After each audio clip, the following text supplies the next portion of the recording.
दोस्तों, चाहे हम माने या ना माने, लेकिन इस फैक्ट से डिनाई नहीं किया जा सकता कि वेल्थ बनाने के लिए सबसे बेहतरीन तरीका एक ही है, और दोस्तों वो है थ्रू बिजनेसेस। फिर चाहे आप अपना खुद का ही बिजनेस खोलें और एकदम स्टार्टिंग से शुरू करें, या फिर पहले से ही वेल एस्टेब्लिश्ड बिजनेस में इन्वेस्ट करें, लेकिन वेल्दी बनने का यही एक तरीका है। अगर आप मेरी बातों को एग्री नहीं करते हो तो आप टॉप रिचेस्ट लोगों की लिस्ट ओपन करके देख सकते हो, आपको पता चल जाएगा कि मैं क्या कहना चाहती हूँ। तो ये फैक्ट की वेल बिजनेसेस में बनती है, ये मेरी और आपकी तरह दो और लोग हैं जो भी जानते हैं। ये दोनों ही एक वेल नोन एमएनसी में एक अच्छे पैकेज की जॉब करते हैं, जिनमें से एक का नाम है अमित और दूसरे का नाम है प्रकाश। दोस्तों, एक बार अमित और प्रकाश लंच टाइम में यूं ही बैठकर गप्पे लड़ा रहे होते हैं और फिर बातों बातों में दोनों अपनी हॉबीज और इंटरेस्ट को लेकर बात करने लगते हैं। वो पहली बार था कि जब उन दोनों को पता चला कि उनका एक शौक दोनों में कॉमन है और दोनों ही उसको लेके काफी इंथुजियास्ट हैं, और वो एक कॉमन इंटरेस्ट था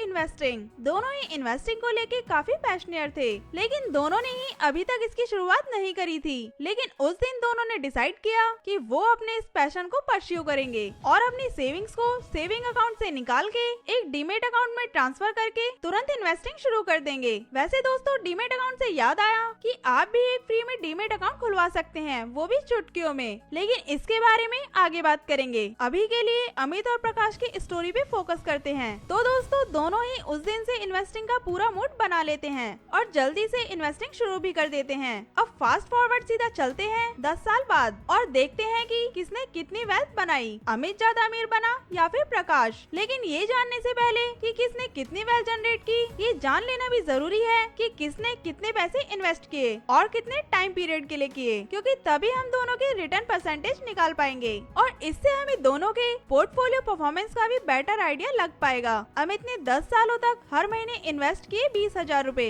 जो कि प्रकाश के मंथली इन्वेस्टमेंट अमाउंट से थोड़े से ज्यादा थे, क्योंकि प्रकाश ने हर महीने इन्वेस्ट किए थे 15,000 रूपए। अब होना तो ये चाहिए था कि अमित के पास फाइनल अमाउंट प्रकाश से ज्यादा होता, लेकिन हुआ एकदम इससे उल्टा। अमित ने 10 सालों में वेल्थ बनाई 52 लाख रुपए की, जबकि प्रकाश, जिसका इन्वेस्टेड अमाउंट कम था, उसने अमित से लगभग 23 लाख रुपए ज्यादा कमाए। उसकी वेल्थ 10 सालों में बनी 75 लाख रुपए की, यानी कि प्रकाश अमित से ज्यादा अमीर हुआ, जबकि होना तो इसका उल्टा चाहिए था। लेकिन ऐसा हुआ कैसे, आप ये भी सोच रहे होंगे। तो ऐसा हुआ सिंपली रिटर्न्स में डिफरेंस के कारण। प्रकाश को अपने इन्वेस्टमेंट पर अमित की इन्वेस्टमेंट से 12% ज्यादा रिटर्न मिला। एक तरफ जहां अमित 15% का एनुअलाइज्ड रिटर्न ही जनरेट कर पाया और वहीं प्रकाश को मिला 27% के रिटर्न, जो कि ग्रेट रिटर्न है। लेकिन अब आप कहोगे कि प्रकाश इतना हाई रिटर्न आखिर ले कैसे पाया। तो दोस्तों, प्रकाश को एक ऐसा मेथड मालूम था जिसका यूज करके वो अमित से 12% ज्यादा रिटर्न ले पाया। वैसे दोस्तों, ये कहानी तो सारी फिक्शनल है, लेकिन ये फैक्ट एकदम सही है। देयर इज मेथड जिसकी मदद से कोई भी एक नॉर्मल इन्वेस्टर से 12% ज्यादा रिटर्न ले सकता है। और दोस्तों, ये बात मैं हवा में नहीं कह रही हूँ, ऐसा लिखा गया है international journal of accounting and finance के एकेडमिक पेपर में। और दोस्तों, यही मेथड आज इस वीडियो में आपके साथ शेयर करूंगी,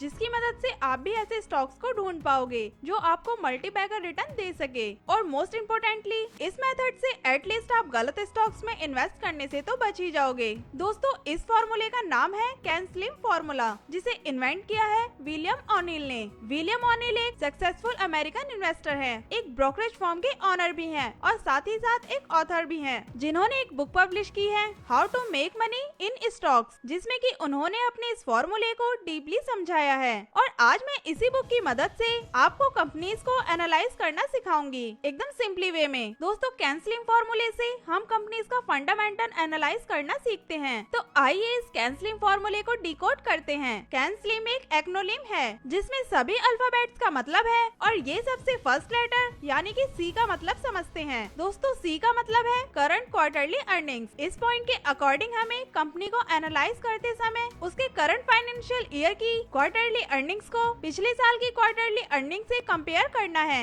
और देखना है कि उसकी क्वार्टरली अर्निंग्स एटलीस्ट 20% से बड़ी हो। दोस्तों, मैं आपकी जानकारी के लिए बता दूं, कंपनीज एक फाइनेंशियल ईयर में 4 बार अपनी अर्निंग्स को इन्वेस्टर के साथ शेयर करती है, हर 3 महीने के इंटरवल पे, जिसे कि क्वार्टरली अर्निंग्स कहते हैं। ये हर एक लिस्टेड कंपनी को करना कंपलसरी होता है। तो आइए दोस्तों, हम इसे एक रियल कंपनी पे अप्लाई करके देखते हैं, जिसके लिए हम किसी भी स्क्रीनर वेबसाइट का इस्तेमाल करेंगे। हम किसी भी रैंडम कंपनी कंपनी को सेलेक्ट कर लेते हैं। जैसे कि इस केस में मैं ले रही हूँ अवंती फीड्स को। अब हम जरा नीचे स्क्रॉल करेंगे और क्वार्टरली अर्निंग्स वाले सेक्शन में जाएंगे और उसके लास्ट रो में ईपीएस को कंपेयर करेंगे। जिनको नहीं पता मैं उनको बता देती हूँ। ईपीएस का मतलब है अर्निंग पर शेयर, यानी कि कंपनी एक शेयर पे कितना अर्न कर पाती है एवरी क्वार्टर। तो हम दिसंबर 2021 क्वार्टर के ईपीएस को दिसंबर के 2020 के ईपीएस से कंपेयर करके देखेंगे। तो दोस्तों यहाँ आप देख सकते हो कि इस कंपनी का ईपीएस बढ़ने की बजाय कम हुआ है। दिसंबर 2020 में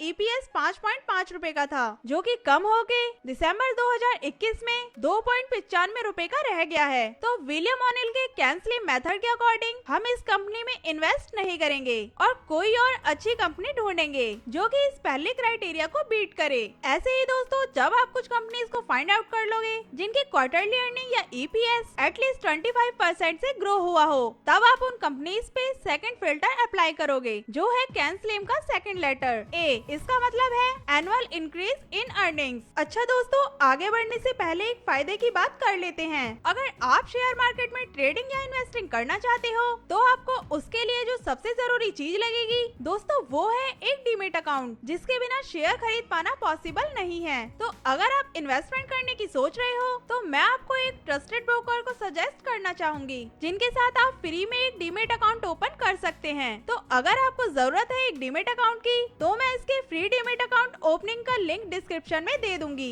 और ये सारी फैसिलिटीज जो मैंने आपको बताई है आपको उस लिंक से अकाउंट ओपन करने पर ही मिलेगी। दोस्तों अभी टॉपिक की तरफ बढ़ते हैं और एनुअल इंक्रीज की अर्निंग पॉइंट्स को समझ लेते हैं कि इस पॉइंट के अकॉर्डिंग एक अच्छी कंपनी वो है जो ना ही सिर्फ क्वार्टरली अच्छा परफॉर्म करे बल्कि उसकी एनुअल अर्निंग्स भी एटलीस्ट 25% से ग्रो होनी चाहिए। बुक के ऑथर विलियम ओनिल का कहना है कि कई बार बुरी कंपनीज भी 2-3 क्वार्टर्स के लिए अच्छा परफॉर्म कर लेती है, लेकिन एक अच्छी कंपनी वो है जो कि अपने प्रॉफिट्स को ईयरली बेसिस पर बढ़ाए और उसे मेंटेन भी रखे। और ये सही भी है दोस्तों, इसमें बहुत ज्यादा दिमाग लगाने वाली बात नहीं है। जो कंपनी ईयरली भी अपनी इनकम में ग्रोथ कर रही है तो ऐसे में कंपनी का शेयर प्राइस भी बढ़ेगा ही। एज अ इन्वेस्टर हमें इससे अच्छे रिटर्न्स मिलेंगे। साथ ही विलियम ओनिल इस पॉइंट में ये भी बताते हैं उस कंपनी का रिटर्न और इक्विटी हमें देखनी चाहिए और एटलीस्ट ये 17% या इससे ज्यादा का होना चाहिए। जितना ज्यादा उतना बेहतर। ये आरओई का डाटा भी आपको किसी स्क्रीनर वेबसाइट पे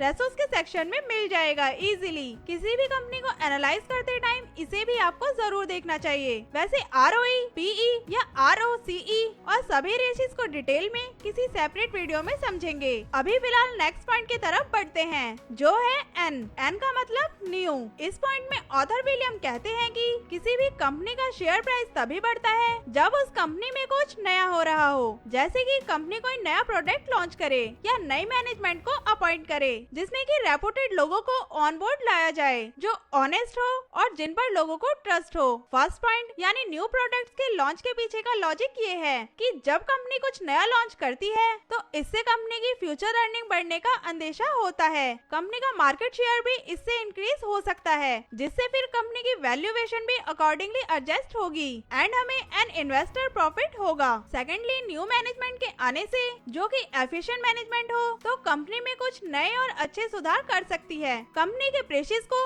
अच्छे से रन कर सकती है और इसी अंदेशे के चलते भी शेयर में कई बार तेजी आती है। और ये पता करने के लिए कि कंपनी में कुछ नया होने वाला है, इसके लिए कंपनीज के आप अर्निंग्स कॉन्फ्रेंस की कॉल को सुन सकते हैं और ये आपको सिंपली यूट्यूब पे अर्निंग कॉन्फ्रेंस कॉल फिर आगे उस कंपनी का नाम लिख के सर्च करने पर मिल जाएगी। नेक्स्ट है स्लिम का एस, जिसका मतलब है सप्लाई एंड डिमांड। दोस्तों इमेजिन करो कि इस दुनिया में बस आखिरी 10,000 बाइक्स ही बची हैं, लेकिन उनको खरीदने वाले 10 लाख लोग हैं। तो ऐसे में क्या होगा दोस्तों? यही होगा कि बाइक्स का दाम बढ़ जाएगा क्योंकि बाइक की डिमांड बहुत हाई है जबकि सप्लाई बहुत कम। हर एक चीज का प्राइस ऐसे ही डिसाइड होता है। जिस चीज की डिमांड कम होती है और सप्लाई ज्यादा होती है उसका प्राइस कम हो जाता है, जबकि अगर किसी कंपनी की डिमांड ज्यादा है और सप्लाई कम, उसका प्राइस इंक्रीज हो जाता है। तो विलियम ओनिल के मुताबिक इस सप्लाई और डिमांड का किसी कंपनी पे ये इफेक्ट होता है कि जब किसी कंपनी के शेयर की डिमांड ज्यादा होती है और उसके पास शेयर्स की सप्लाई कम,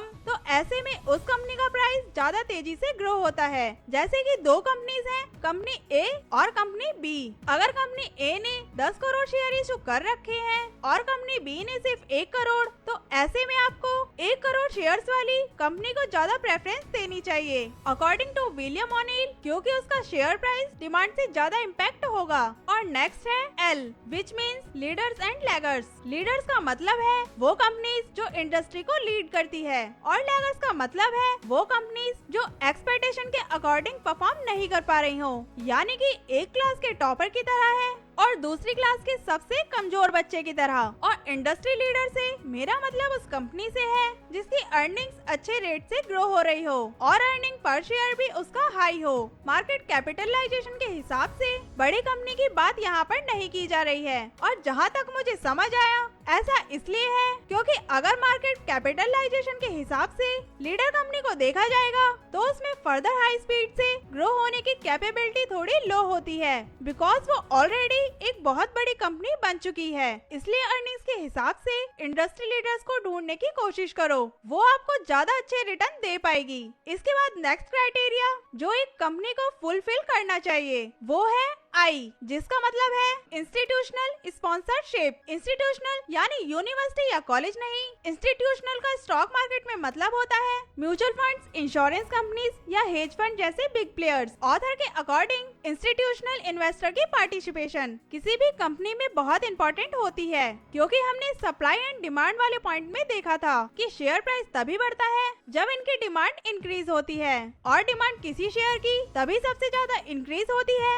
जब इंस्टीट्यूशनल इन्वेस्टर्स उनमें इन्वेस्ट करते हैं। और जब भी ये न्यूज सामने आती है कि FIIs, DIIS किसी पर्टिकुलर शेयर में इतने % की होल्डिंग उठाई है, तो इसे इस बात का सिग्नल माना जाता है कि या तो वो कंपनी अच्छी है या फिर उसमें कुछ नया होने वाला है। इन शॉर्ट उस कंपनी को एक इन्वेस्टेबल कंपनी माना जाता है और ऐसे ही उसकी डिमांड बढ़ने लगती है एंड शेयर प्राइस भी इंक्रीज होता है। लेकिन साथ में आपको ये भी देखना होगा कि इंस्टीट्यूशनल इन्वेस्टर्स कंपनी में अपनी होल्डिंग फर्दर भी बढ़ा रहे हैं या नहीं। और अगर किसी कंपनी में ऑलरेडी इंस्टीट्यूशनल इन्वेस्टर की बहुत ज्यादा होल्डिंग है और वो धीरे धीरे अपनी होल्डिंग को कम कर रहे हैं, तो इसका मतलब ये हो सकता है कि शायद अब उसमें वैसी ग्रोथ नहीं दिखती है। तो दोस्तों इन सब बातों का भी आपको ध्यान रखना पड़ेगा। वैसे ये सब आप भी विद एक्सपीरियंस ही सीखोगे, क्योंकि इसमें थ्योरी से ज्यादा कॉमन सेंस काम आता है। वैसे इंस्टीट्यूशनल इन्वेस्टर्स की किसी कंपनी में कितनी होल्डिंग है, इसे भी आप आसानी से किसी भी स्टॉक स्क्रीनर वेबसाइट पे देख सकते हैं under share holding better section. Next और लास्ट क्राइटेरिया है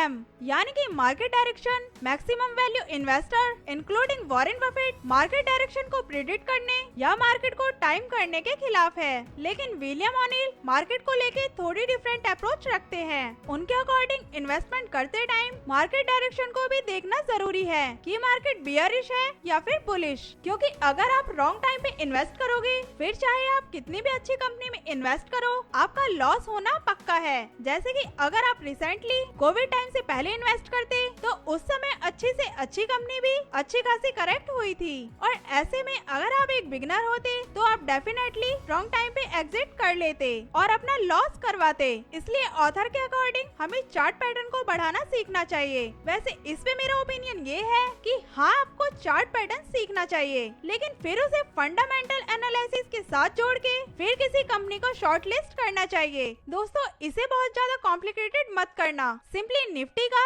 ओवरऑल चार्ट डायरेक्शन देख के आपको मोटा मोटा अंदाजा लग जाएगा कि मार्केट बुल रन में है या बियर रन में। और हाँ ये मैं खुद से इंक्लूड कर रही हूँ कि अगर मार्केट में ठीक ठाक करेक्शन आ गई है और अच्छे शेयर डिस्काउंटेड प्राइस पे मिल रहे हैं तो ऐसा मौका छोड़ना मत। वैसे अभी का मार्केट सिनेरियो भी कुछ ऐसा ही है और ये एक अच्छी अपॉर्चुनिटी हो सकती है इन्वेस्टमेंट करने के लिए। सो अगर आप इस टाइम इन्वेस्ट करना चाहते हैं और आपके पास एक डीमेट अकाउंट नहीं है तो आप डिस्क्रिप्शन में दिए लिंक से एक फ्री का डीमेट अकाउंट ओपन कर सकते हैं। तो दोस्तों ये था वो फॉर्मूला जिसकी मदद से आपका फंडामेंटल एनालिसिस बहुत इजी हो सकता है और इसको याद रखना भी बहुत इजी है। तो अब नेक्स्ट टाइम किसी कंपनी को एनालाइज करते समय आप इस कैन स्लिम फॉर्मूले का इस्तेमाल कर सकते हैं। इस फॉर्मूले का सबसे बेस्ट पार्ट मुझे ये लगता है कि इसके यूज से आप बैड कंपनी में इन्वेस्ट करने से तो बच जाओगे, क्योंकि वो ऑटोमेटिकली प्रोसेस में फिल्टर आउट हो जाता है। तो दोस्तों,